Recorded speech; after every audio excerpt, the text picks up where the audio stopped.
Thank you, Chairman. First and foremost, I find it to just be highly disrespectful that the Department of Energy was asked to be here. They're not here.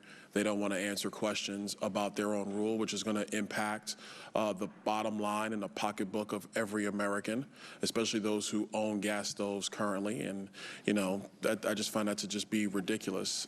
They must be taking a cue from the president, who doesn't even want to answer questions, doesn't do press conferences, and just is nowhere to be found. I find that to just really be laughable, to be honest. Secondarily, this whole gas stoves thing makes no sense.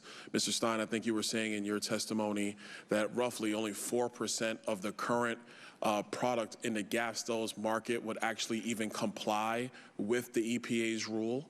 So if you are a homeowner or even a renter and there are gas hookups into the kitchen, what are they supposed to do? Are they now supposed to retrofit their kitchen for an electrical outlet? Because it's not a normal outlet with electric stoves. It is a specially designed outlet for the electric stove in the kitchen. So I would ask the Department of Energy, if they were actually here, what do you expect the American people to do with respect to their kitchen? Are they going to now retrofit their kitchen to allow for an electric hookup to go in there when the house wasn't designed for that? Mr. Delaski, what's the cost on that? Is that in your research? The department has not proposed to ban gas stoves. The department did not propose a ban of gas stoves, but the department is actually going to regulate the fact that most gas stoves on the market will no longer be able to be sold. They won't be allowed to be sold, only 4%. Do you agree with that, Mr. Delaski? No, I've seen this movie before. Where No, Mr. Delaski, this is not a movie. This is reality. The claim is that Mr. Delaski, this is reality. Because if you're going to tell, let me bring it to you this way.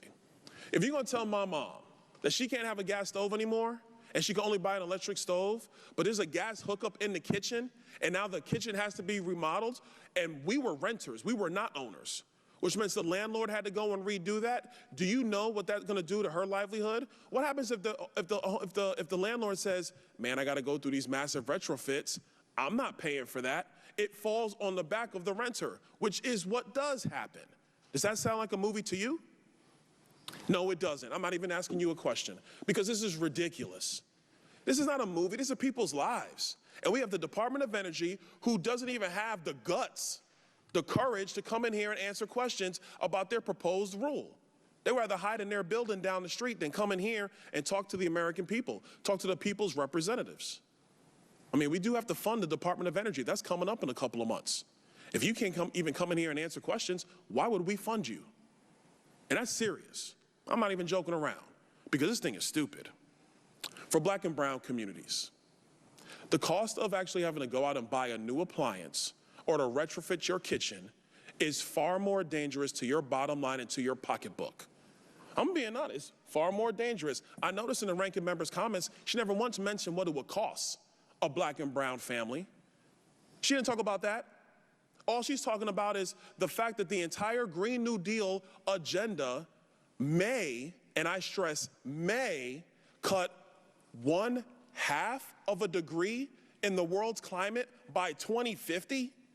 And I stress may, because there was a representative from the Department of Energy in the Senate a few weeks ago, and he could not even answer the question that came from Senator Kennedy. He didn't know.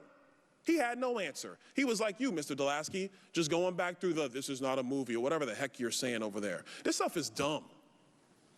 Listen, what we should be doing is a couple of things. Number one, making sure that there is actually cheap and readily affordable energy for our businesses and for our people, period, full stop. Two, this notion of chasing down the Green New Deal fantasy, which, by the way, half the globe is ignoring. China is not doing this. Russia is not doing this. And the Europeans are backpedaling from this quickly, because even the Europeans now understand that they can't live their Green New Deal dreams on gas that they were getting from Russia. They don't get to do that anymore. So now Europe is backpedaling.